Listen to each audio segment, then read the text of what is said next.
ಈ ದಿನ ಭೂಲೋಕದಲ್ಲಿ ಮಾತೆ ಮಹಾಲಕ್ಷ್ಮಿಯ ಸಂಚಾರ ಅತ್ಯಂತ ಹೆಚ್ಚಿನದಾಗಿರುತ್ತದೆ. ಹಾಗಾಗಿ ಈ ದಿನ ನಾವು ಕೆಲವೊಂದು ತಂತ್ರಗಳನ್ನು ಮಾಡಿಕೊಳ್ಳೋದ್ರಿಂದ ನಮ್ಮ ಜೀವನದಲ್ಲಿ ಬಂದಂತಹ ಕೆಲವು ಕಷ್ಟಗಳನ್ನು ಕರಗಿಸಿಕೊಳ್ಳಬಹುದು. ಇವತ್ತಿನ ಈ ಸಂಚಿಕೆಯಲ್ಲಿ 2 ನಿಂಬೆಹಣ್ಣಿನ 2 ಚಮತ್ಕಾರಿ ಉಪಾಯಗಳನ್ನು ನಾನು ಹೇಳಿಕೊಡ್ತೀನಿ. ತಪ್ಪದೆ ಈ ವಿಡಿಯೋವನ್ನು ಸ್ಕಿಪ್ ಮಾಡದೆ ಸಂಪೂರ್ಣವಾಗಿ ನೋಡಿದರೆ ಮಾತ್ರ ತಿಳಿಯುತ್ತದೆ. ನೀವೇನು ನಮ್ಮ ಚಾನಲ್ಗೆ ಸಬ್ಸ್ಕ್ರೈಬ್ ಮಾಡಿಕೊಂಡಿಲ್ಲ ಅಂದರೆ ಈಗಲೇ ಸಬ್ಸ್ಕ್ರೈಬ್ ಆಗಿ. ಎಲ್ಲರೂ ಭಕ್ತಿಯಿಂದ ಓಂ ಶ್ರೀ ಮಹಾಲಕ್ಷ್ಮಿ ನಮಃ ಅಂತ ಕಮೆಂಟ್ ಮಾಡಿ. ಹೌದು, ಮೊದಲನೆಯದು ಏನೆಂದು ನೋಡೋದಾದರೆ, ಈ ಒಂದು ತಂತ್ರವನ್ನು ಅಮಾವಾಸ್ಯೆಯ ದಿನ ಮಾಡುವಂಥದ್ದಲ್ಲ. ಅಮಾವಾಸ್ಯೆಯನ್ನು ಬಿಟ್ಟು ಬೇರೆ ಯಾವ ದಿನವಾದರೂ ಮಾಡಬಹುದು. ಅದು ಹೇಗೆ ಎಂದು ತಿಳಿಯೋಣ. ನೀವು ಒಂದು ಮುಖ್ಯವಾದ ಕೆಲಸಕ್ಕೆ ಹೊರಡುತ್ತೀರಾ. ಉದಾಹರಣೆಗೆ ವಾಹನಗಳ ಖರೀದಿಗೆ ಹೋಗ್ಬೋದು, ಮದುವೆಗೆ ಗಂಡು ಹೆಣ್ಣು ನೋಡುವುದಕ್ಕೆ ಹೋಗ್ಬೋದು, ಅಥವಾ ನೀವು ಸೈಟ್ಗಳನ್ನು ನೋಡೋದಕ್ಕೆ ಹೋಗ್ಬೋದು, ಮನೆ ಕೊಂಡುಕೊಳ್ಳುವುದಕ್ಕೆ ಹೋಗಬಹುದು, ವಾಹನವನ್ನು ಬುಕ್ಕಿಂಗ್ ಮಾಡಿಕೊಳ್ಳಲು ಹೋಗಬಹುದು, ಮಕ್ಕಳಿಗೆ ಸ್ಕೂಲ್ ಅಡ್ಮಿಷನ್ ಮಾಡಿಸಲು ಹೋಗಬಹುದು, ಅಥವಾ ಯಾವುದಾದರೂ ಹೊಸ ಕೆಲಸಗಳಿಗೆ ಅಪ್ಲಿಕೇಶನ್ ಹಾಕುವುದಕ್ಕೆಂದು ಹೋಗಬಹುದು. ಹೀಗೆ ಇನ್ನೂ ಮುಂತಾದ ಮುಖ್ಯವಾದ ಹಾಗೂ ಅತಿ ಮುಖ್ಯವಾದ ಕೆಲಸಕ್ಕೆ ಹೋಗಬೇಕಾದ್ರೆ ಈ ಒಂದು ಚಿಕ್ಕ ಕೆಲಸವನ್ನು ತಪ್ಪದೇ ಮಾಡಿ ನೋಡಿ. ನೀವು ಹೋದಂಥ ಕೆಲಸ ಎಷ್ಟು ಸುಲಭವಾಗಿ ನಿಮ್ಮ ಕೈ ಸೇರುತ್ತದೆ ಅಂದರೆ ನಿಮಗೆ ಆಶ್ಚರ್ಯವಾಗುತ್ತದೆ. ಹೌದು, ಮೊದಲು ನೀವು ಒಂದು ನಿಂಬೆಹಣ್ಣನ್ನು ತೆಗೆದುಕೊಳ್ಳಿ. ಆ ನಿಂಬೆಹಣ್ಣಿಗೆ ಸೂಜಿಯಿಂದ 7 ರಂಧ್ರಗಳನ್ನು ಮಾಡಿಕೊಳ್ಳಿ. ನಿಂಬೆಹಣ್ಣಿನ ಮೇಲೆ ಸೂಜಿಯಿಂದ 7 ಕಡೆಯಲ್ಲಿ ಚುಚ್ಚಿದಾಗ ಆ 7 ರಂಧ್ರಗಳಿಗೆ ಸೂಜಿಯಿಂದ ಅಥವಾ ಚೂಪಾದ ವಸ್ತುವಿನಿಂದ ನಿಂಬೆಹಣ್ಣಿನ ರಂಧ್ರವಿರುವ ಜಾಗಕ್ಕೆ 7 ಲವಂಗವನ್ನು ಹೂವಿನ ಆಕಾರದಲ್ಲಿರುವ ಅಂದರೆ ಡ್ಯಾಮೇಜ್ ಇಲ್ಲದೆ ಇರುವಂಥ ಲವಂಗವನ್ನು ತೆಗೆದುಕೊಂಡು ನಿಂಬೆಹಣ್ಣಿನ 7 ರಂಧ್ರಗಳಿಗೆ ಚುಚ್ಚಿ ಬಿಡಬೇಕು. 7 ಲವಂಗವನ್ನು ಚುಚ್ಚಿರುವ ನಿಂಬೆಹಣ್ಣನ್ನು 2 ಕೈಯಲ್ಲಿ ಹಿಡಿದುಕೊಂಡು 11 ಬಾರಿ ಈ ಮಂತ್ರವನ್ನು ಜಪಿಸಬೇಕು. ಓಂ ಹಂ ಹನುಮಂತೆ ನಮಃ, ಓಂ ಹಂ ಹನುಮಂತೆ ನಮಃ. ಈ ಮಂತ್ರವನ್ನು ಪಠಿಸಿದ ನಂತರ, ಈ ದಿನ ನಾನು ಇಂತಹ ಕೆಲಸಕ್ಕೆ ಹೋಗ್ತಾ ಇದ್ದೇನೆ ಭಗವಂತ, ನನ್ನ ಕೆಲಸದಲ್ಲಿ ನನಗೆ ಜಯ ವಿಜಯ ಎರಡೂ ಸಿಗಬೇಕು. ಈ ನಿಂಬೆಹಣ್ಣಿಗೆ ವಿಶೇಷವಾದಂತಹ ಲವಂಗವನ್ನು ಚುಚ್ಚಿ ನನ್ನ ಹತ್ತಿರ ಇಟ್ಟುಕೊಂಡಿದ್ದೇನೆ. ಆದ್ದರಿಂದ ನನಗೆ ನೀನು ಸದಾ ಗೆಲುವು ಕೊಡಬೇಕು. ಇವತ್ತಿನ ಕೆಲಸದಲ್ಲಿ ನಾನು ಗೆಲ್ಲಬೇಕೆಂದು ಹೇಳುತ್ತಾ ನೀವು ಪ್ರಾರ್ಥನೆ ಮಾಡಿಕೊಳ್ಳಬೇಕು. ಆಂಜನೇಯ ಸ್ವಾಮಿಗೆ ವಂದಿಸುತ್ತಾ ಆ ನಿಂಬೆಹಣ್ಣನ್ನು ನಿಮ್ಮ ಕೆಲಸ ಸಂಪೂರ್ಣ ಮುಗಿಯುವವರೆಗೂ ಆ ದಿನ ಪೂರ್ತಿ ನಿಮ್ಮ ಜೇಬ್ನಲ್ಲಿ, ಪರ್ಸ್ಗಳಲ್ಲಿ, ವ್ಯಾನಿಟಿ ಬ್ಯಾಗ್ನಲ್ಲಿ ಅಥವಾ ಯಾವುದಾದರೂ ಒಂದು ಬ್ಯಾಗ್ನಲ್ಲಿ ಇಟ್ಟುಕೊಳ್ಳಿ. ನಿಮ್ಮ ಕೆಲಸ ಸಂಪೂರ್ಣವಾಗಿ ಆದ ನಂತರ ಆ ದಿನ ಸಂಜೆ ಅಂದರೆ ಗೋಧೂಳಿ ಮುಹೂರ್ತದಲ್ಲಿ ಸಾಯಂಕಾಲದ ಸಮಯದಲ್ಲಿ ಕೆಲಸವನ್ನು ಮುಗಿಸಿಕೊಂಡು ಬರಬೇಕಾದರೆ ಅದನ್ನು ಯಾವುದಾದರೂ ಒಂದು ಮರದ ಕೆಳಗಡೆ ಸ್ವಲ್ಪ ಮಣ್ಣನ್ನು ತೆಗೆದು ಆ ಜಾಗದಲ್ಲಿ ಮುಚ್ಚಬೇಕು. ಯಾರೂ ಸಹ ಇದನ್ನು ತುಳಿಯಬಾರದು. ಅಂತಹ ಜಾಗದಲ್ಲಿ ಇದನ್ನು ಇಡಬೇಕು. ಇಲ್ಲವಾದಲ್ಲಿ ಹರಿಯುವ ನೀರಿನಲ್ಲಿ ಹಾಕಬೇಕು. ಒಂದು ವೇಳೆ ಹರಿಯುವ ನೀರಿನಲ್ಲಿ ಹಾಕಲು ಸಾಧ್ಯವಾಗದೇ ಇದ್ದಲ್ಲಿ ಕೆರೆ, ಬಾವಿ ಅಥವಾ ಹೊಂಡಗಳಲ್ಲಿಯೂ ಸಹ ಇದನ್ನು ಬಿಡಬಹುದು. ಹೌದು, ಆ ಒಂದು ವಿಶೇಷವಾದಂತಹ ನಿಂಬೆಹಣ್ಣು ಮತ್ತು 7 ಲವಂಗವನ್ನು ಚುಚ್ಚಿ ಆಂಜನೇಯ ಸ್ವಾಮಿಗೆ ಪ್ರಾರ್ಥನೆಯನ್ನು ಮಾಡಿರ್ತಿರಲ್ಲ, ಆವತ್ತಿನ ದಿನ ಅದು ನಿಮ್ಮ ಕೆಲಸದಲ್ಲಿ ಜಯವನ್ನು ಕೊಟ್ಟೇ ಕೊಡುತ್ತದೆ. ತಪ್ಪದೆ ಈ ಒಂದು ಕೆಲಸವನ್ನು ಮಾಡಿ. ಎರಡನೆಯದಾಗಿ, ಈ ದಿನ ನಿಂಬೆಹಣ್ಣಿನಿಂದ ಈ ಉಪಾಯವನ್ನು ಮಾಡಿದರೆ ವಿಶೇಷವಾಗಿ ಅಮಾವಾಸ್ಯೆಗೆ ತುಂಬ ಅದ್ಭುತ ಶಕ್ತಿ ಇರುತ್ತದೆ.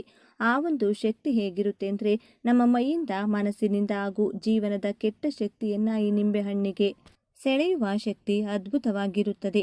ಅಮಾವಾಸ್ಯೆ ದಿನ ನಿಂಬೆಹಣ್ಣಿನ ತಂತ್ರ ಹಾಗೂ ಮಂತ್ರ ನಿಮ್ಮ ಜೀವನದಲ್ಲಿ ಹಾಗೂ ಮೈಮನಸ್ಸಿನಲ್ಲಿ ಇರುವಂಥ, ಮನೆಯಲ್ಲಿರುವಂತಹ, ಜೀವನದಲ್ಲಿರುವಂಥ ಕೆಟ್ಟ ಆಲೋಚನೆಗಳನ್ನು ಹೇಗೆ ಸುಟ್ಟು ಭಸ್ಮ ಆಗುತ್ತೆ ಎಂದು ನಿಮಗೆ ಕೇವಲ 24 ಗಂಟೆಯಲ್ಲಿ ಇದರ ಫಲಿತಾಂಶ ನೀಡುತ್ತದೆ. ಮನಸ್ಸು ತುಂಬ ಆಕರ್ಷಕವಾಗಿ ಸಂತೋಷಭರಿತ ಉಲ್ಲಾಸವನ್ನು ನೀಡುತ್ತದೆ. ರಾತ್ರಿ ಸಮಯದಲ್ಲಿ ನಿದ್ರೆ ಬರದೇ ಇರುವುದು, ಇಲ್ಲವೇ ನಿದ್ರೆ ಸಮಯದಲ್ಲಿ ಕೆಟ್ಟ ಕೆಟ್ಟ ಕನಸುಗಳು ಬರುವುದು, ನೀವು ಮಾಡುವಂಥ ಯಾವುದೇ ಕೆಲಸ ಕಾರ್ಯಗಳು ಪೂರ್ಣವಾಗದೇ ಇರುವುದು, ಮನೆಯ ಸದಸ್ಯರಿಗೆ ಪದೇ ಪದೇ ಆರೋಗ್ಯದ ಸಮಸ್ಯೆಗಳು ಕಾಡುತ್ತಿರುವುದು, ಹಣಕಾಸಿನ ವಿಚಾರದಲ್ಲಿ ನೋವು ಅನುಭವಿಸುವುದು, ಇಂತಹ ಹಲವು ಸಮಸ್ಯೆಗಳಿಂದ ಮುಕ್ತಿ ಪಡೆಯಬಹುದು. ತುಂಬ ನೆಗೆಟಿವಿಟಿ ಕಾಡ್ತಾ ಇದ್ದರೆ, ಕಣ್ಣು ದೃಷ್ಟಿಯಾಗಿದ್ದರೆ ಅದನ್ನು ಸರಿಪಡಿಸಿಕೊಳ್ಳಲು ತುಂಬ ಕಷ್ಟಪಡ್ತಾ ಇರ್ತೀರಿ. ಅಷ್ಟು ನೀವು ಸಫರ್ ಮಾಡ್ತಾ ಇರ್ತೀರಿ. ಕೆಲವೊಂದು ಋಣಾತ್ಮಕ ಶಕ್ತಿಯನ್ನು ಕೇವಲ ಒಂದು ನಿಂಬೆಹಣ್ಣು ತೆಗೆದು ಹಾಕುತ್ತದೆ. ಅದರ ಜೊತೆಗೆ ಶತ್ರುಗಳ ಕಾಟದಿಂದ ನೀವು ಧರಿಸುವ ಬಟ್ಟೆಯನ್ನು ಕಂಡ್ರೆ ಅವರಿಗೆ ಸಹಿಸಿಕೊಳ್ಳಲು ಆಗದೇ ಇರುವುದು. ನೀವು ಊಟ ಮಾಡುವುದನ್ನು ಕಂಡ್ರೆ ಕಣ್ಣುರಿಯುವುದು. ನೀವು ಒಂದು ಹೊಸ ಗಾಡಿಯನ್ನು ತಂದರೆ ಹೊಟ್ಟೆ ಹುರಿದುಕೊಳ್ಳುವುದು. ನೀವು ಒಂದು ಹೊಸ ಸೈಟ್ ತೆಗೆದುಕೊಂಡ್ರೆ ಕಣ್ಣುರಿ, ಮನೆ ತಗೊಂಡ್ರೆ ಕಣ್ಣುರಿ.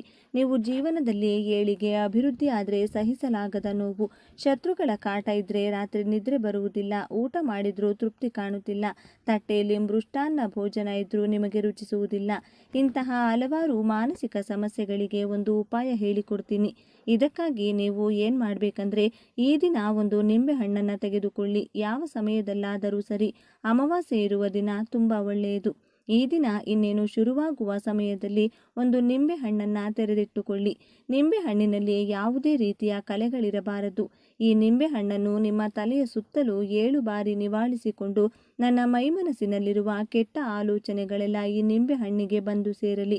ನನಗೆ ಯಾರೆಲ್ಲ ಏನೆಲ್ಲ ಅಡೆತಡೆ ಮಾಡಿಸಿದ್ದಾರೆ, ನಾನು ಜೀವನದಲ್ಲಿ ಏಳಿಗೆ ಆಗಬಾರ್ದು ಅನ್ನುವ ರೀತಿ ನನ್ನ ಕೆಲಸ ಕಾರ್ಯಗಳು ಎಲ್ಲವೂ ನಿಂತು ಹೋಗಲೆಂದಿರುವವರು, ಇಂತಹ ಯಾವುದೇ ಕೆಟ್ಟ ದೃಷ್ಟಿ ನನ್ನ ಮೇಲೆ ಬಿದ್ದರೂ ಅದೆಲ್ಲ ನನಗೆ ಯಾರೆಲ್ಲ ಏನೆಲ್ಲ ಅಡೆತಡೆ ಮಾಡಿಸಿದ್ದಾರೆ, ನಾನು ಜೀವನದಲ್ಲಿ ಏಳಿಗೆ ಆಗಬಾರ್ದು ಅನ್ನುವ ರೀತಿ ನನ್ನ ಕೆಲಸ ಕಾರ್ಯಗಳು ಎಲ್ಲವೂ ನಿಂತು ಹೋಗಲೆಂದಿರುವವರು, ಇಂತಹ ಯಾವುದೇ ಕೆಟ್ಟ ದೃಷ್ಟಿ ನನ್ನ ಮೇಲೆ ಬಿದ್ದರೂ ಅದೆಲ್ಲವೂ ಸಹ ಅಂದರೆ ದುಷ್ಟಶಕ್ತಿ, ಕೆಟ್ಟ ಕಣ್ಣಿನ ದೃಷ್ಟಿ ಈ ನಿಂಬೆ ಹಣ್ಣಿಗೆ ಬಂದು ಸೇರಲಿ. ಹಾಗೆಯೇ ಶತ್ರುಗಳ ಕಾಟವಿದ್ದರೆ ಶತ್ರು ಕೂಡ ಚೆನ್ನಾಗಿರಲಿ ಎಂದು ಬಯಸುವ ಮನೋಭಾವ ನಮ್ಮದು. ನಾವು ಚೆನ್ನಾಗಿರ್ತೀವಿ, ಅವರು ಚೆನ್ನಾಗಿರಲಿ, ಆದರೆ ಅವರು ನಮ್ಮ ತಂಟೆಗೆ ಬರದೇ ಇದ್ದರೆ ಸಾಕು ಎಂದು ಹೇಳುತ್ತಾ, ಶತ್ರುವಿನ ಹೆಸರು ಗೊತ್ತಿದ್ದಲ್ಲಿ ಅವರ ಹೆಸರನ್ನ ಹೇಳುತ್ತಾ ಆ ನಿಂಬೆ ಹಣ್ಣನ್ನು 7 ಬಾರಿ ನಿಮ್ಮ ತಲೆಯ ಸುತ್ತ ನೀವಳಿಸಿ ಪ್ರಾರ್ಥನೆ ಮಾಡಿಕೊಳ್ಳಬೇಕು. ಈ ರೀತಿ ಪ್ರಾರ್ಥಿಸಿ, ನನಗೆ ಯಾರಾದರೂ ಏನಾದರೂ ಏಳಿಗೆಗೆ ಅಡೆತಡೆ ಮಾಡಿಸಿದರೆ ಅದೆಲ್ಲ ಸುಟ್ಟು ಭಸ್ಮವಾಗಬೇಕು. ಶತ್ರು ಕಾಟದಿಂದ ಮುಕ್ತಿ ಹೊಂದಬೇಕು. ಯಾವುದೇ ನಕಾರಾತ್ಮಕ ಶಕ್ತಿ ಇಲ್ಲದಂತಾಗಬೇಕು. ಈ ಅಮಾವಾಸ್ಯೆಯಿಂದ ಮುಂದಿನ ಅಮಾವಾಸ್ಯೆಯ ಒಳಗೆ ನಾವು ಸಾಕಷ್ಟು ಅಭಿವೃದ್ಧಿ ಹೊಂದಬೇಕು. ಹೀಗೆ ಹೇಳಿಕೊಂಡು ಆನಂತರ ಆ ನಿಂಬೆ ಹಣ್ಣನ್ನು ನಿಮ್ಮ ಎಡಗೈ, ನಿಮ್ಮ ತಲೆಯ ಭಾಗದಿಂದ ಕಾಲಿನವರೆಗೂ 7 ಬಾರಿ ಮತ್ತೆ ನೀವಳಿಸಿ ಆ ನಿಂಬೆ ಹಣ್ಣನ್ನು 2 ಭಾಗವಾಗಿ ಕಟ್ ಮಾಡಿ, ಬಲಗೈಯಲ್ಲಿರುವ ಅರ್ಧ ನಿಂಬೆಹಣ್ಣಿನ ಹೋಳನ್ನು ನಿಮ್ಮ ಎಡಭಾಗಕ್ಕೆ, ಎಡಗೈಯಲ್ಲಿರುವ ಅರ್ಧ ನಿಂಬೆಹಣ್ಣಿನ ಹೋಳನ್ನು ನಿಮ್ಮ ಬಲಭಾಗಕ್ಕೆ ಎಸೆಯಬೇಕು. ಅಂದರೆ ನಿಂಬೆಹಣ್ಣಿನ ಹೋಳನ್ನು ವಿರುದ್ಧ ದಿಕ್ಕಿಗೆ ಬಿಸಾಕಬೇಕು. ಅದನ್ನು ಹಿಂದೆ ತಿರುಗಿ ನೋಡಬಾರದು. ಕೈಕಾಲುಗಳು, ಮುಖವನ್ನು ತೊಳೆದುಕೊಳ್ಳಿ. ಹೀಗೆ ಮಾಡುವುದರಿಂದ ನಿಮ್ಮ ಕೆಲಸದಲ್ಲಿ ಪ್ರಗತಿ ಕಾಣುತ್ತೀರಿ. ಈ ಅಮಾವಾಸ್ಯೆಯಿಂದ ಮುಂದಿನ ಅಮಾವಾಸ್ಯೆಯ ಒಳಗೆ ನಿಮ್ಮ ಜೀವನದಲ್ಲಿ ಚೇತರಿಕೆ ಕಂಡುಬರುತ್ತದೆ. ಪ್ರಿಯ ವೀಕ್ಷಕರೇ, ನಿಮ್ಮ ಅದ್ಭುತ ನೋಡಿ ಜೀವನದಲ್ಲಿ ಕಷ್ಟಗಳು ಬಂದೇ ಬರುತ್ತವೆ. ಕಷ್ಟಗಳು ಸಾಸಿವೆ ಕಾಳಿರುವಷ್ಟು ಅಂದುಕೊಂಡು ಜೀವನ ನಡೆಸಿ. ಮನುಷ್ಯನ ಆತ್ಮಸ್ಥೈರ್ಯ ತುಂಬ ದೊಡ್ಡದು. ಕಷ್ಟವನ್ನು ತಲೆ ಎತ್ತಿ ನೋಡೋಣ, ಸುಖವನ್ನು ತಲೆ ಬಗ್ಗಿಸಿ ಸ್ವೀಕರಿಸೋಣ, ಕಷ್ಟಗಳಿಗೆ ಎದೆಗೊಟ್ಟು ಹೊರದುಳಿಸೋಣ. ರಾತ್ರಿ ಬಂದ ಮೇಲೆ ಹಗಲು ಬಂದೇ ಬರುತ್ತದೆ. ಹಾಗೆಯೇ ಇಂದಲ್ಲ ನಾಳೆ ಒಳ್ಳೆಯದೇ ಆಗುತ್ತದೆ ಎನ್ನುವ ಆತ್ಮಸ್ಥೈರ್ಯ ನಿಮ್ಮಲ್ಲಿರಬೇಕಲ್ಲವೇ? ಎಲ್ಲರಿಗೂ ಒಳ್ಳೆಯದಾಗಲಿ ಎಂದು ಹೇಳ್ತಾ ಈ ಸಂಚಿಕೆಯನ್ನು ಮುಗಿಸ್ತಿದ್ದೇನೆ. ಸರಿ ಸ್ನೇಹಿತರೆ, ಈ ಮಾಹಿತಿ ನಿಮಗೆ ತುಂಬ ಉಪಯುಕ್ತವಾಗಿದೆ ಎಂದು ಭಾವಿಸ್ತೇನೆ. ಈ ವಿಡಿಯೋ, ಈ ಮಾಹಿತಿಯನ್ನು ತಪ್ಪದೆ ಲೈಕ್ ಮಾಡಿ, ಶೇರ್ ಮಾಡಿ. ಈ ಮಾಹಿತಿಯ ಬಗ್ಗೆ ನಿಮ್ಮ ಅನಿಸಿಕೆ ಹಾಗೂ ಅಭಿಪ್ರಾಯಗಳನ್ನು ತಪ್ಪದೆ ಕಮೆಂಟ್ ಬಾಕ್ಸ್ನಲ್ಲಿ ಕಮೆಂಟ್ ಮಾಡಿ. ನೀವು ಹೊಸಬರಾಗಿದ್ದಲ್ಲಿ ನಮ್ಮ ಈ ಚಾನಲ್ಗೆ ಈ ಕೂಡಲೇ ಸಬ್ಸ್ಕ್ರೈಬ್ ಮಾಡಿಕೊಳ್ಳಿ. ನಮ್ಮ ಹೊಸ ಹೊಸ ಮಾಹಿತಿಯನ್ನು ತಿಳಿಯಲು ಪಕ್ಕದಲ್ಲಿರುವ ಬೆಲ್ ಐಕಾನ್ ಮೇಲೆ ಕ್ಲಿಕ್ ಮಾಡಿ. ಅಂತೂ ಕೇವಲ ಈ ಒಂದು ಗಿಡ ಮುಟ್ಟುವುದರಿಂದ ಶನಿ ದೋಷಗಳು, ಜನ್ಮದ ದಾರಿದ್ರ್ಯ, ಕಷ್ಟಗಳು ಹೋಗಿ ಮಹಾಪುಣ್ಯ ಬರುತ್ತದೆ. ಮೈಯಲ್ಲಿರುವ ಎಲ್ಲ ದೋಷಗಳನ್ನು ಈ ಗಿಡ ಎಳೆದುಕೊಂಡು ಪಾಸಿಟಿವ್ ಎನರ್ಜಿ ನಮಗೆ ಕೊಡುತ್ತದೆ. ಇಷ್ಟೊಂದು ಅದ್ಭುತಗಳನ್ನು ಕೊಡುವ ಆ ಗಿಡ ಯಾವುದು ಅಂತ ಈ ವಿಡಿಯೋದಲ್ಲಿ ನೋಡೋಣ. ಮುಂದುವರಿಯುವ ಮುಂಚೆ ಜೈ ಹನುಮಾನ್ ಎಂದು ಕಮೆಂಟ್ನಲ್ಲಿ ಬರೆಯಿರಿ. ವಿಡಿಯೋಗೆ ಒಂದು ಚಿಕ್ಕ ಲೈಕ್ ಕೊಡಿ. ನಮ್ಮ ಚಾನಲ್ನ ಸಬ್ಸ್ಕ್ರೈಬ್ ಮಾಡಿಕೊಳ್ಳಿ. ಹನುಮ ಸರ್ವ ದೇವತಾ ಸ್ವರೂಪನು. ಹಾಗಾಗಿ ಅವರನ್ನ ಪೂಜಿಸಿದ್ರೆ ಸಕಲ ದೇವತೆಗಳನ್ನ ಪೂಜಿಸಿದ ಫಲ ಸಿಗುತ್ತದೆ. ಹನುಮನನ್ನ ಪೂಜಿಸುವ ಮನೆಯಲ್ಲಿ ಲಕ್ಷ್ಮೀದೇವಿ ಶಾಶ್ವತವಾಗಿರುತ್ತಾಳೆ. ಪಾಂಡವರು ಹನುಮನನ್ನ ಪೂಜಿಸಿ ಯುದ್ಧದಲ್ಲಿ ಗೆಲುವು ಸಾಧಿಸಿದರು. ಹನುಮನನ್ನ ಪೂಜಿಸಿದರೆ ಭೋಗ ಭಾಗ್ಯಗಳು ಬರುತ್ತದೆ, ಸಕಲ ಕೋರಿಕೆಗಳು ಈಡೇರುತ್ತದೆ. ಭೂಮಿಯ ಮೇಲೆ ಎಲ್ಲ ಸುಖಗಳು ಅನುಭವಿಸುತ್ತಾರೆ. ಸಂತಾನ ಪ್ರಾಪ್ತಿಯಾಗುತ್ತದೆ. ಗಂಡ ಹೆಂಡತಿ ಮಧ್ಯೆ ಅನ್ಯೋನ್ಯತೆ ಬೆಳೆಯುತ್ತದೆ. ಸಾಲಬಾಧೆ ನಿವಾರಣೆಯಾಗುತ್ತದೆ. ಒಳ್ಳೆಯ ಕೆಲಸ ಸಿಗುತ್ತದೆ. ವ್ಯಾಪಾರದಲ್ಲಿ ಲಾಭ ಹೆಚ್ಚಾಗುತ್ತದೆ. ರಾಜಕೀಯದಲ್ಲಿರುವವರಿಗೆ ಪದವಿ ಸಿಗುತ್ತದೆ. ವಿವಾಹ ಯೋಗ ಕೂಡಿ ಬರುತ್ತದೆ. ದೀರ್ಘಾಯುಷ್ಯ ಬರುತ್ತದೆ. ಮೃತ್ಯು ದೋಷ ನಿವಾರಣೆಯಾಗುತ್ತದೆ. ಶನಿ ಬಾಧೆ ನಿವಾರಣೆಯಾಗುತ್ತದೆ. ಹನುಮನಿಗೆ ಸಂಖ್ಯೆ 5 ಅಂದರೆ ತುಂಬ ಪ್ರೀತಿ. ಹಾಗಾಗಿ ಅವರ ದೇವಾಲಯದಲ್ಲಿ 5 ಪ್ರದಕ್ಷಿಣೆ ಮಾಡಿದರೆ ತುಂಬ ಒಳ್ಳೆಯದು. ನೀವು ಹನುಮನಿಗೆ ಸಮರ್ಪಿಸುವ ಹೂಗಳು ಅಥವಾ ತಾಂಬೂಲ ಅಥವಾ ಹಣ್ಣುಗಳು ಎಲ್ಲವೂ ಕೂಡ 5ರ ಸಂಖ್ಯೆಯಲ್ಲಿರುವಂತೆ ನೋಡಿಕೊಳ್ಳಿ. ಹನುಮನಿಗೆ ಹೂಗಳಲ್ಲಿ ಪಾರಿಜಾತ, ತಾವರೆ, ಮಲ್ಲಿಗೆ, ನಂದಿವರ್ಧನ, ದಾಸವಾಳ, ಕನಕಾಂಬರ ಹಾಗೂ ಎಕ್ಕದ ಹೂಗಳೆಂದರೆ ತುಂಬಾ ಇಷ್ಟ. ಪತ್ರೆಗಳಲ್ಲಿ ಅಂದರೆ ಎಲೆಗಳಲ್ಲಿ ವೀಳ್ಯದೆಲೆ, ಬಿಲ್ವಪತ್ರೆ, ತುಳಸಿ, ನೆಲ್ಲಿಕಾಯಿ ಎಲೆಗಳು, ಗರಿಕೆ, ಮಾವಿನ ಎಲೆ, ಉತ್ತರಾಣಿ ಹಾಗೂ ಅರಳಿ ಎಲೆಗಳು ಅಂದರೆ ತುಂಬಾ ಪ್ರೀತಿ.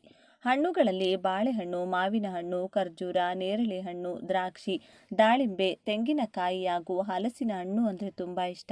ಹಾಗಾಗಿ ನೀವು ಹೂ, ಪತ್ರೆ ಅಥವಾ ಹಣ್ಣು ಯಾವುದು ಹನುಮನಿಗೆ ಸಮರ್ಪಿಸಿದರೂ 5 ಸಮರ್ಪಿಸಲು ಪ್ರಯತ್ನಿಸಿ. ಅಂದರೆ 5 ಬಾಳೆಹಣ್ಣು ಅಥವಾ 5 ಬೆರಕೆ ಹಣ್ಣು, 5 ಪತ್ರೆಗಳು. ಈ ರೀತಿ ಹನುಮನ ಆಲಯದಲ್ಲಿ 5 ಪ್ರದಕ್ಷಿಣೆ ಹಾಕಿದರೆ ಭೂತ, ಪ್ರೇತ, ಪಿಶಾಚಿ ಬಾಧೆಗಳು, ರೋಗ ಬಾಧೆಗಳು ಹೋಗಿ ಶುಭ ಉಂಟಾಗುತ್ತದೆ. ಈ ದಿನ ಹನುಮನ ಹೆಸರು ಜಪಿಸಿದರೂ ಕೂಡ ಬುದ್ಧಿಬಲ, ಯಶಸ್ಸು, ಧೈರ್ಯ ಮತ್ತು ಆರೋಗ್ಯ ಪ್ರಾಪ್ತಿಯಾಗುತ್ತದೆ. ಹನುಮ ತ್ರಿಮೂರ್ತಿಗಳ ತೇಜಸ್ಸಿನಿಂದ ಅವತರಿಸಿದ್ದಾರೆ. ಹಾಗಾಗಿ ಅವರನ್ನ ಸರ್ವದೇವತಾ ಸ್ವರೂಪನು ಎಂದು ಕರೆಯುತ್ತಾರೆ. ಹನುಮನ ಭಕ್ತರಷ್ಟು ಅದೃಷ್ಟವಂತರು ಭೂಮಿಯ ಮೇಲೆ ಮತ್ತೊಬ್ಬರಿಲ್ಲ ಎಂದು ಪುರಾಣಗಳು ಹೇಳುತ್ತವೆ. ಹನುಮನಿಗೆ ಸಿಂಧೂರ ಅಂದರೆ ತುಂಬಾ ಪ್ರೀತಿ. ಹನುಮನಿಗೆ ಸಿಂಧೂರದ ಪೂಜೆ ಮಾಡಿಸುವುದರಿಂದ ಬೇಗನೆ ಅವರು ಪ್ರಸನ್ನರಾಗುತ್ತಾರೆ. ಆ ದಿನದಂದು ಹಗಲೆಲ್ಲ ಉಪವಾಸವಿದ್ದು ರಾತ್ರಿ ನಕ್ಷತ್ರ ದರ್ಶನ ಮಾಡಿದ ಮೇಲೆ ಊಟ ತಿನ್ನುವುದರಿಂದ ಸಕಲ ಕೋರಿಕೆಗಳು ಈಡೇರುತ್ತವೆ. ಸಂಜೆ 6 ಗಂಟೆಯ ನಂತರ ಮನೆಯಲ್ಲಿ ಹನುಮನಿಗೆ ಕೆಂಪು ದೀಪದಲ್ಲಿ ಎಕ್ಕದ ಬತ್ತಿಗಳನ್ನು ಇಟ್ಟು ಎಳ್ಳೆಣ್ಣೆಯಿಂದ ದೀಪಾರಾಧನೆ ಮಾಡಿದರೆ ಬೇಡಿದ ಕೋರಿಕೆಗಳು, ದೀರ್ಘಾಯುಷ್ಯ, ಸುಖ, ಸಂತೋಷ, ಭೋಗಭಾಗ್ಯಗಳು ಪ್ರಾಪ್ತಿಯಾಗುತ್ತದೆ. ಒಂದು ವೇಳೆ ನಿಮ್ಮ ಮನೆಯಲ್ಲಿ ಕೆಂಪು ದೀಪ ಇಲ್ಲದಿದ್ದರೆ ನಿಮ್ಮ ಮನೆಯಲ್ಲಿರುವ ಯಾವುದಾದರೂ ಒಂದು ಮಣ್ಣಿನ ದೀಪಕ್ಕೆ ಕುಂಕುಮವನ್ನು ಹಚ್ಚಿ ಅದರಿಂದ ದೀಪಾರಾಧನೆ ಮಾಡಿ. ಈ ದಿನ ಹನುಮನಿಗೆ ವೀಳ್ಯದೆಲೆ ಮಾಲೆ ಸಮರ್ಪಿಸಿದರೆ ತುಂಬ ಒಳ್ಳೆಯದು. ಸಾಧ್ಯವಾದರೆ ದೇವಾಲಯದಲ್ಲಿ ವೀಳ್ಯದೆಲೆ ಸೇವೆ ಮಾಡಿಸಿ, ಇಲ್ಲದಿದ್ದರೆ ನೀವೇ ವೀಳ್ಯದೆಲೆ ಮಾಲೆಯನ್ನು ಕಟ್ಟಿ ದೇವಾಲಯದಲ್ಲಿ ಸಮರ್ಪಿಸಿ. ಆಗದವರು ಮನೆಯಲ್ಲಿ ಕೂಡ ಹನುಮನ ಫೋಟೋ ಅಥವಾ ವಿಗ್ರಹಕ್ಕೆ ವೀಳ್ಯದೆಲೆ ಮಾಲೆ ಹಾಕಿ. ಹಾಗೆ ಈ ದಿನದಂದು ಹಣೆಯಲ್ಲಿ ಸಿಂಧೂರ ಇಟ್ಟುಕೊಂಡು 108 ಸಲ ಓಂ ಆಂಜನೇಯಾಯ ನಮಃ ಎಂಬ ಮಂತ್ರವನ್ನು ಜಪಿಸುವುದರಿಂದ ನೀವು ಹನುಮನ ಕೃಪೆಗೆ ಪಾತ್ರರಾಗುತ್ತೀರಿ. ತ್ರಿಮೂರ್ತಿಗಳು ಕೂಡ ಹನುಮನನ್ನ ಪೂಜಿಸುತ್ತಾರೆಂದು ಪುರಾಣಗಳು ಹೇಳುತ್ತವೆ. ಶ್ರೀರಾಮ ಕೂಡ ಹನುಮನನ್ನ ಪೂಜಿಸಿದಂತೆ ರಾಮಾಯಣದ ಸುಂದರಕಾಂಡ ಹಾಗೂ ಉತ್ತರಕಾಂಡದಲ್ಲಿ ಹೇಳಲಾಗಿದೆ. ಸೀತಾದೇವಿ ಪ್ರತಿ ಮಂಗಳವಾರ ಹನುಮನನ್ನ ಪೂಜಿಸುತ್ತಿದ್ದರು. ಶ್ರೀಕೃಷ್ಣ ಕೂಡ ಹನುಮನ ವ್ರತ ಮಾಡಿ ಶಮಂತಕಮಣಿ ಮತ್ತು ಸತ್ಯಭಾಮೆಯನ್ನ ಪಡೆದರು. ಸಿಂಧೂರ ಬಣ್ಣದ ವಸ್ತ್ರಗಳನ್ನು ಹನುಮನಿಗೆ ಸಮರ್ಪಿಸಿದರೆ ಬೇಗನೆ ಹನುಮ ಅವರ ಆಶೀರ್ವಾದ ಕೊಡುತ್ತಾರೆ. ಈ ದಿನದಂದು ಹನುಮನ ಆಲಯದಲ್ಲಿ ದೀಪಾರಾಧನೆ ಮಾಡಿ ಅಲ್ಲೇ ಕುಳಿತುಕೊಂಡು ಹನುಮಾನ್ ಚಾಲಿಸ 11 ಸಲ ಅಥವಾ 23 ಸಲ ಜಪಿಸಿದರೆ ಅವರಿಗೆ ಶಾಶ್ವತವಾಗಿ ರಾಜಯೋಗ ಪ್ರಾಪ್ತಿಯಾಗುತ್ತದೆ. ಈ ದಿನದಂದು ಹನುಮನ ಆಲಯದಲ್ಲಿ ನಿಮ್ಮ ಬಲಗೈ ಕಿರು ಬೆರಳಿನಲ್ಲಿ ಸ್ವಲ್ಪ ಸಿಂಧೂರ ತೆಗೆದುಕೊಂಡು ಅದನ್ನು ಸೀತಾದೇವಿ ಪಾದಗಳ ಹತ್ತಿರ ಇಟ್ಟರೆ ನಿಮ್ಮ ಎಲ್ಲ ಕೋರಿಕೆಗಳು ಈಡೇರುತ್ತದೆ. ಈ ದಿನ ನೀವು ಚಿತ್ರಗುಪ್ತನನ್ನು ನೆನೆಸಿಕೊಂಡರೂ, ಒಂದು ಸಲ ಕೈ ಮುಗಿದರೂ ಎಷ್ಟೋ ಪಾಪಗಳು ನಿವಾರಣೆಯಾಗುತ್ತವೆ. ಈ ದಿನದಂದು ಸಮುದ್ರ ಸ್ನಾನ ಮಾಡಿದರೆ ತುಂಬ ಪುಣ್ಯ. ಸಮುದ್ರ ಸ್ನಾನ ಮಾಡಲು ಆಗದವರು ಮನೆಯಲ್ಲಿ ಸ್ನಾನ ಮಾಡುವ ನೀರಿನಲ್ಲಿ ಸ್ವಲ್ಪ ಕಲ್ಲುಪ್ಪು ಬೆರೆಸಿಕೊಂಡು ಸ್ನಾನ ಮಾಡಿ. ಇನ್ನು ಚಿತ್ರಗುಪ್ತನಿಗೆ ಬಣ್ಣ ಬಣ್ಣದ ವಸ್ತ್ರಗಳು ಅಂದರೆ ತುಂಬ ಇಷ್ಟ. ಹಾಗಾಗಿ ಈ ದಿನದಂದು ಬಣ್ಣ ಬಣ್ಣದ ವಸ್ತ್ರಗಳನ್ನು ಆಲಯದಲ್ಲಿ ಅರ್ಚಕರಿಗೆ ಅಥವಾ ಯಾರಿಗಾದರೂ ದಾನ ಮಾಡಿದರೆ ಚಿತ್ರಗುಪ್ತನ ಆಶೀರ್ವಾದ ಸಿಗುತ್ತದೆ. ಈ ದಿನ ಶಿವ ಪಾರ್ವತಿ ಕಲ್ಯಾಣ ಮಾಡಿಸುವುದು ಅಥವಾ ನೋಡುವುದು ಮಾಡಿದರೆ ದಾಂಪತ್ಯದಲ್ಲಿರುವ ಎಲ್ಲ ಸಮಸ್ಯೆಗಳು ನಿವಾರಣೆಯಾಗಿ ಸುಖ ದಾಂಪತ್ಯ ನಿಮ್ಮದಾಗುತ್ತದೆ. ದೀರ್ಘ ಸುಮಂಗಲ ಯೋಗ ಬೆಳೆಯುತ್ತದೆ. ಈಗ ನಾವು ಯಾವ ಮರವನ್ನು ಮುಟ್ಟಿದರೆ ನಮ್ಮ ಅದೃಶ್ಯ ಬದಲಾಗುತ್ತದೆ ಎಂದು ನೋಡೋಣ. ಕ್ಷೀರಸಾಗರ ಮದನದ ಸಮಯದಲ್ಲಿ ಬಂದ ಅನೇಕ ಪವಿತ್ರ ವೃಕ್ಷಗಳಲ್ಲಿ ಶಮಿ ವೃಕ್ಷ ಕೂಡ ಒಂದು. ಹಾಗೆ ಇವತ್ತು ನಾವು ಮುಟ್ಟಬೇಕಾದ ಗಿಡ ಕೂಡ ಶಮಿ ಗಿಡ. ಶಮಿ ಗಿಡವನ್ನು ಅಪರಾಜಿತ ದೇವಿ ಎಂದು ಭಾವಿಸುತ್ತಾರೆ. ಯಜ್ಞ ಮಾಡುವಾಗ 2 ಶಮಿ ಗಿಡದ ಕಡ್ಡಿಯನ್ನು ತೆಗೆದುಕೊಂಡು ಅದರಿಂದಲೇ ಬೆಂಕಿ ಹಚ್ಚುತ್ತಿದ್ದರು. ಅದನ್ನು ಅರಣಿ ಎಂದು ಕರೆಯುತ್ತಿದ್ದರು. ವನವಾಸದಲ್ಲಿ ಶ್ರೀರಾಮ ಕೂಡ ಹೆಚ್ಚಾಗಿ ಶಮಿ ಮರದ ಕೆಳಗಡೆಯೇ ವಿಶ್ರಾಂತಿ ಪಡೆಯುತ್ತಿದ್ದರು. ರಾವಣನ ಜೊತೆ ಯುದ್ಧ ಮಾಡುವ ಮುಂಚೆ ಶಮಿ ಎಲೆಗಳಿಂದ ಆದಿಪರಾಶಕ್ತಿಯನ್ನ ಶ್ರೀರಾಮ ಪೂಜಿಸಿದ್ದರು. ರಾವಣನನ್ನ ಯುದ್ಧದಲ್ಲಿ ಗೆದ್ದು ಅಯೋಧ್ಯೆಗೆ ಹೋಗುವ ಮುಂಚೆ ಕೂಡ ಶಮಿ ಗಿಡಕ್ಕೆ ಪ್ರತ್ಯೇಕ ಪೂಜೆಗಳನ್ನು ಶ್ರೀರಾಮ ಮಾಡಿದ್ದರು. ಪಾಂಡವರು ಕೂಡ ಕುರುಕ್ಷೇತ್ರ ಯುದ್ಧಕ್ಕೂ ಮುಂಚೆ ಶಮಿ ಮರವನ್ನು ಪೂಜಿಸಿದ್ದರು. ಶಮಿ ನಮಗೆ ಜೀವನದಲ್ಲಿ ಗೆಲುವು ಕೊಡುತ್ತದೆ. ಈ ಗಿಡವನ್ನು ತುಂಬ ಅಪರೂಪವಾಗಿ ಪೂರ್ವಕಾಲದಲ್ಲಿ ನೋಡಿಕೊಳ್ಳುತ್ತಿದ್ದರು. ಇಷ್ಟೊಂದು ಪವಿತ್ರವಾದ ಗಿಡವನ್ನು ನಾವು ಈ ದಿನ ಮುಟ್ಟಿದರೂ ಕೂಡ ನಾವು ಪವಿತ್ರರಾಗುತ್ತೇವೆ. ಶ್ರೀರಾಮನನ್ನೇ ಮುಟ್ಟಿದಷ್ಟು ಪುಣ್ಯ ಬರುತ್ತದೆ. ಜೊತೆಗೆ ಶನೇಶ್ವರನ ಕೋಪವನ್ನು ಕೂಡ ಶಮಿಗಿಡ ಕಡಿಮೆ ಮಾಡುತ್ತದೆ. ಹಾಗಾಗಿ ಶನಿದೋಷ, ಶನಿ ಪೀಡೆ ಹೀಗೆ ಶನಿಗೆ ಸಂಬಂಧಿಸಿದ ಯಾವ ಸಮಸ್ಯೆ ಇದ್ದರೂ ಹೊರಟು ಹೋಗುತ್ತದೆ. ಇನ್ನು ಜೀವನದಲ್ಲಿ ಶನಿ ಬಾಧೆ ಬರುವುದಿಲ್ಲ. ಹಾಗಾಗಿ ಶಮಿಗಿಡ ಎಲ್ಲೇ ಇದ್ದರೂ ಅದಕ್ಕೆ ಸ್ವಲ್ಪ ನೀರು ಹಾಕಿ 11 ಪ್ರದಕ್ಷಿಣೆ ಮಾಡಿ ಒಂದು ದೀಪದಲ್ಲಿ 3 ಬತ್ತಿಗಳನ್ನು ಬಿಡಿ ಬಿಡಿಯಾಗಿ ಇಟ್ಟು ಎಳ್ಳೆಣ್ಣೆಯಿಂದ ದೀಪಾರಾಧನೆ ಮಾಡಿ ಅದರ ನಂತರ 11 ಸಲ ಗಿಡವನ್ನು ಮುಟ್ಟಿ ನಮಸ್ಕಾರ ಮಾಡಿಕೊಳ್ಳಿ. ಅದರ ನಂತರ ನಿಮ್ಮ ಕೋರಿಕೆಗಳು ಹೇಳಿಕೊಳ್ಳಿ, ಅದು ಅತಿ ಬೇಗನೆ ಈಡೇರುತ್ತದೆ. ಒಂದು ವೇಳೆ ಶಮಿ ವೃಕ್ಷ ನಿಮಗೆ ಸಿಗದಿದ್ದರೆ ಅದರ ಕಡ್ಡಿಯನ್ನು ಕೂಡ ತಂದು ನಿಮ್ಮ ಮನೆಯ ಪಾಟ್ನಲ್ಲಿ ಇಟ್ಟುಕೊಂಡು ಅದಕ್ಕೆ ಪೂಜೆಗಳು ಮಾಡಿ ಪ್ರದಕ್ಷಿಣೆ ಮಾಡಿಕೊಳ್ಳಿ. ಈ ರೀತಿ ನಿಮ್ಮ ದಿನಚರಿ ಇರುವಂತೆ ನೋಡಿಕೊಳ್ಳಿ. ಇನ್ನು ಈ ದಿನ ಸಂಜೆ 6 ರಿಂದ 8 ಗಂಟೆಯ ಒಳಗಾಗಿ ಮನೆಯಲ್ಲಿ ಈ 4 ವಸ್ತುವನ್ನು ಬಳಸಿ ಧೂಪ ಹಾಕಿ. ಇದರಿಂದ ಮನೆಯಲ್ಲಿನ ಎಲ್ಲ ನೆಗೆಟಿವ್ ಶಕ್ತಿಗಳು ತೊಲಗುತ್ತದೆ. ಯಾರಾದರೂ ಆಗದೇ ಇದ್ದವರು ಮಾಡಿಸಿದ್ರೆ ಆ ದುಷ್ಟ ಶಕ್ತಿಗಳ ಕೆಲಸ ಆಗದಂತೆ ಮಾಡುತ್ತದೆ. ಮನೆಯ ಸದಸ್ಯರಿಗೆ ಇದ್ದ ಮೈಕೈ ನೋವು, ಆರೋಗ್ಯ ಸಮಸ್ಯೆ, ಮಾನಸಿಕ ಕಿರಿಕಿರಿಗಳು ದೂರವಾಗಿ ಅದೃಷ್ಟ ಕೂಡಿ ಬರುತ್ತದೆ. ಮನೆಯ ಮಧ್ಯಭಾಗದಲ್ಲಿ ಈ ಧೂಪವನ್ನು ಹಾಕಬೇಕು. ಧೂಪಕ್ಕೆ ಸಾಂಬ್ರಾಣಿ, ಬಿಳಿ ಸಾಸಿವೆ ಹಾಕಬೇಕು.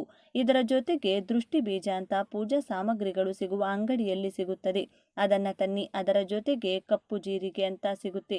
ಒಟ್ಟು 4 ವಸ್ತುಗಳು: ಸಾಂಬ್ರಾಣಿ ಪುಡಿ, ಬಿಳಿ ಸಾಸಿವೆ, ಕಪ್ಪು ಜೀರಿಗೆ ಹಾಗೂ ದೃಷ್ಟಿ ಬೀಜ. ಈ 4ನ್ನು ಕೂಡ ಕೆಂಡದಲ್ಲಿ ಹಾಕಿ ಮನೆಯ ಮಧ್ಯಭಾಗದಲ್ಲಿ ಧೂಪ ಹಾಕಿ. 5 ರಿಂದ 10 ನಿಮಿಷದ ನಂತರ ಮನೆಯ ಎಲ್ಲ ಮೂಲೆ ಮೂಲೆಗೂ ಈ ಧೂಪದ ಹೊಗೆಯನ್ನು ತೋರಿಸಿ. ಇದರಿಂದ ಮನೆಯಲ್ಲಿ ಎಲ್ಲ ನಕಾರಾತ್ಮಕ ಶಕ್ತಿಗಳು ತೊಲಗಿ ಸಾಕಷ್ಟು ಬದಲಾವಣೆಗಳು ನಿಮ್ಮ ಮನೆಯಲ್ಲಿ ನೀವು ನೋಡಬಹುದು. ಈ ದಿನ ಭಕ್ತಿಯಿಂದ ಪೂಜೆ ಮಾಡಿದರೆ ಶೀಘ್ರವಾಗಿ ಕಂಕಣ ಭಾಗ್ಯ ಕೂಡಿ ಬರುತ್ತದೆ. ಹಣಕಾಸು, ಆರೋಗ್ಯ, ಉದ್ಯೋಗ ಏನೇ ಸಮಸ್ಯೆ ಇದ್ದರೂ ಈ ದಿನ ರಾಯರ ಮಂತ್ರಾಕ್ಷತೆಯನ್ನು ಸ್ಪರ್ಶ ಮಾಡಿ ಓಂ ಶ್ರೀ ಗುರು ರಾಘವೇಂದ್ರಾಯ ನಮಃ ಎಂದು ಹೇಳಿಕೊಂಡು ಧರ್ಮ ಮಾರ್ಗದಲ್ಲಿ ಇನ್ಮುಂದೆ ಜೀವನ ನಡೆಸುತ್ತೇನೆಂದು ಪ್ರಮಾಣ ಮಾಡಿ ನೋಡಿ. ಕಷ್ಟಗಳೆಲ್ಲ ಶೀಘ್ರವಾಗಿ ಮಂಜಿನಂತೆ ಕರಗಿ ಹೋಗುತ್ತದೆ. ಸಾಯಿಬಾಬಾರ ಆಲಯದಲ್ಲಿ ಕೊಬ್ಬರಿ, ಕರ್ಪೂರ, ಗಂಧದ ಕಡ್ಡಿಯನ್ನು, ನವಧಾನ್ಯಗಳನ್ನು ಹಾಕಿ ನಿಮ್ಮ ಮೊಣಕಾಲಿನ ಮೇಲೆ ಕುಳಿತು ಓಂ ಕರ್ಮಧ್ವಂಸಿನೇ ನಮಃ ಎಂದು ಹೇಳಿಕೊಂಡ್ರೆ ಪಾಪಗಳೆಲ್ಲ ಧ್ವಂಸವಾಗುತ್ತದೆ. ಕರ್ಮ ಫಲಗಳೆಲ್ಲ ಕಳೆದು ಗುರುಗಳ ಅನುಗ್ರಹ ಪ್ರಾಪ್ತಿಯಾಗುತ್ತದೆ. ಸಾಯಿಬಾಬಾರ ಕೃಪೆಯಿಂದ ಜೀವನ ಬದಲಾಗುತ್ತದೆ. ಮಕ್ಕಳ ವಿದ್ಯಾಭ್ಯಾಸ ಚೆನ್ನಾಗಿ ನಡೆಯಲು, ಮಕ್ಕಳಿಗೆ ನೆನಪಿನ ಶಕ್ತಿ ವೃದ್ಧಿಸಿ, ತಂದೆ ತಾಯಿಯ ಮಾತನ್ನ ಕೇಳಲು ದಕ್ಷಿಣಾಮೂರ್ತಿ ಸ್ವಾಮಿಗಳಿಗೆ ಈ ದಿನ ಅಭಿಷೇಕವನ್ನ ಮಾಡಿಸಿದ್ರೆ ಮಕ್ಕಳಿಗೆ ವಿದ್ಯಾರಂಗದಲ್ಲಿ ಏಳಿಕೆಯಾಗುತ್ತದೆ. ಮಕ್ಕಳು ಸರಿದಾರಿಯಲ್ಲಿ ಜೀವನ ನಡೆಸುತ್ತಾರೆ. ಮಕ್ಕಳಿಗೆ ದಕ್ಷಿಣಾಮೂರ್ತಿ ಸ್ತೋತ್ರವನ್ನು ಕೂಡ ಈ ದಿನ ಕಳಿಸಬೇಕು. ಜೀವನದಲ್ಲಿ ಗುರುವಿನ ಅನುಗ್ರಹ ಇಲ್ಲದೆ ಏನನ್ನೂ ಕೂಡ ಸಾಧಿಸಲು ಸಾಧ್ಯವಾಗುವುದಿಲ್ಲ. ಗುರುಬಲ ಇಲ್ಲವೆಂದರೆ ಯಾವ ಕೆಲಸಗಳು ನಡೆಯುವುದಿಲ್ಲ. ಆದ್ದರಿಂದ ತಪ್ಪದೆ ಈ ದಿನವನ್ನು ಪ್ರತಿಯೊಬ್ಬರೂ ಸದುಪಯೋಗಪಡಿಸಿಕೊಳ್ಳಬೇಕು. ಈ ದಿನ ದರ್ಬೆ ಕಡ್ಡಿಗಳ ಮೇಲೆ ಶಿವಲಿಂಗ ಇಡುವುದು ಅಥವಾ ಶಿವನ ಫೋಟೋ ಇಟ್ಟು ಪೂಜಿಸುವುದನ್ನು ಮಾಡಬೇಕು. ಶಿವಾನುಗ್ರಹ ಶೀಘ್ರವಾಗಿ ಪ್ರಾಪ್ತಿಯಾಗಿ ಕಠಿಣ ಕಷ್ಟ ಕಾರ್ಪಣ್ಯಗಳು ಬೇಗನೆ ದೂರವಾಗಿ ಅದೃಷ್ಟ, ದೈವಬಲ ಕೂಡ ಪ್ರಾಪ್ತಿಯಾಗುತ್ತದೆ. ಈ ದಿನದಂದು ಮನೆಯಲ್ಲೇ ಇರುವ ಗುರುಗಳ ಆಶೀರ್ವಾದ ತಪ್ಪದೇ ಪಡೆಯಿರಿ. ಮಾತೃದೇವೋಭವ, ಪಿತೃದೇವೋಭವ, ಆಚಾರ್ಯ ದೇವೋಭವ ಎನ್ನುವ ಹಾಗೆ ಮನೆಯಲ್ಲಿರುವ ತಂದೆ ತಾಯಿ, ಅಜ್ಜಿ ತಾತ, ಅಣ್ಣ ಅಕ್ಕರ ಕಾಲಿಗೆ ಬಿದ್ದು ನಮಸ್ಕಾರ ಮಾಡಿಕೊಳ್ಳಿ. ಪಾದಗಳನ್ನು ಮುಟ್ಟಿ ನಮಸ್ಕಾರ ಮಾಡಿಕೊಂಡ್ರೆ ಶುಭ ಫಲಗಳು ಪ್ರಾಪ್ತಿಯಾಗುತ್ತದೆ. ವಿದ್ಯಾರ್ಥಿಗಳು ನಿಮ್ಮ ಶಿಕ್ಷಕರ ಕಾಲಿಗೆ ಬಿದ್ದು ಆಶೀರ್ವಾದವನ್ನು ಪಡೆದುಕೊಳ್ಳಿ. ಈ ದಿನ ಸಂಜೆ ಸಮಯದಲ್ಲಿ ಮನೆಯ ಮೂಲೆ ಮೂಲೆಗೂ ಧೂಪವನ್ನು ತೋರಿಸಿ. ಅಕ್ಕಪಕ್ಕದವರ ದೃಷ್ಟಿ, ಸಂಬಂಧಿಕರು, ಸ್ನೇಹಿತರು ದೃಷ್ಟಿ ಮನೆಗೆ ಹೆಚ್ಚಾಗಿದ್ರೆ ಒಂದು ನಿಂಬೆ ಹಣ್ಣನ್ನು ಮುಖ್ಯ ದ್ವಾರದ ಮೇಲ್ಭಾಗದಿಂದ ಕೆಳಭಾಗಕ್ಕೆ, ಎಡಭಾಗದಿಂದ ಬಲಭಾಗಕ್ಕೆ, ಬಲದಿಂದ ಎಡಭಾಗಕ್ಕೆ 3 ಬಾರಿ ದೃಷ್ಟಿಯನ್ನು ತೆಗೆದು ಕಾಲಿನಿಂದ ತುಳಿದು ಎಸೆಯಬೇಕು. ಇದರಿಂದ ದೃಷ್ಟಿದೋಷ, ಕೆಟ್ಟ ಕಣ್ಣಿನ ಶಕ್ತಿ ಮನೆಯಿಂದ ಶೀಘ್ರವಾಗಿ ಹೊರಟು ಹೋಗುತ್ತದೆ. ಬಿಡಿ ಬಿಡಿಯಾಗಿ ಕುರಿಸಿ ದೀಪಾರಾಧನೆಯನ್ನ ಮಾಡಿಕೊಳ್ಬೇಕು. ದೀಪ ಸಂಪೂರ್ಣ ಉರಿದ ನಂತರ ಆ ದೀಪದಲ್ಲಿ ಉಳಿಯುವಂಥ ಸಾಸಿವೆ ಎಣ್ಣೆಯನ್ನು ಅರಳಿ ಮರದ ಬುಡಕ್ಕೆ ಹಾಕಿ ಬರಬೇಕು. ಬೆಳಿಗ್ಗೆ ದೀಪವನ್ನು ಹಚ್ಚಬೇಕು. ಸಂಜೆ ಸಮಯದಲ್ಲಿ ದೀಪದಲ್ಲಿ ಉಳಿಯುವಂಥ ಸಾಸಿವೆ ಎಣ್ಣೆಯನ್ನು ಅರಳಿ ಮರಕ್ಕೆ ಹಾಕಿ ಬರಬೇಕು. ಹೀಗೆ 8 ಶನಿವಾರ ಮಾಡಬೇಕು. ದೀಪದಲ್ಲಿ ಎಣ್ಣೆ ಉಳಿಯದಿದ್ದರೂ ಬಾಗಿಲಿನ ಮುಂದೆ ಸಾಸಿವೆ ಎಣ್ಣೆಯಿಂದ ದೀಪ ಹಚ್ಚಿದರೆ ಸಾಕು. ಈ ವಿಶೇಷ ದೀಪಾರಾಧನೆಯಿಂದ ನಿಮ್ಮ ಮನೆಯಲ್ಲಿನ ಬಡತನ ದೂರವಾಗಿ ಅದೃಷ್ಟ, ಐಶ್ವರ್ಯ ಸದಾ ನಿಮ್ಮೊಂದಿಗೆ ಇರುತ್ತದೆ. ಯಾವುದೇ ಪರಿಹಾರ ಮಾಡಬೇಕಾದರೂ ಮೊದಲು ನಂಬಿಕೆ ಹಾಗೂ ಶ್ರದ್ಧೆ ಇರಬೇಕು. ನಂಬಿಕೆಯಿಂದ ಈ ಪರಿಹಾರಗಳನ್ನು ಮಾಡಿ ನೋಡಿ. ಜೀವನದಲ್ಲಿ ಅನೇಕ ಸುಧಾರಣೆಗಳನ್ನು ನೀವು ನೋಡಬಹುದು. ಧನಲಾಭವನ್ನು ಕೂಡ ಕಾಣಬಹುದು. ವಿಡಿಯೋ ಇಷ್ಟ ಆದರೆ ಲೈಕ್ ಮಾಡಿ, ಶೇರ್ ಮಾಡಿ, ನಮ್ಮ ಚಾನಲ್ನ ಸಬ್ಸ್ಕ್ರೈಬ್ ಮಾಡ್ಕೊಳ್ಳಿ. ಬೆಲ್ ಐಕಾನ್ ಕ್ಲಿಕ್ ಮಾಡಿ. ಧನ್ಯವಾದಗಳು.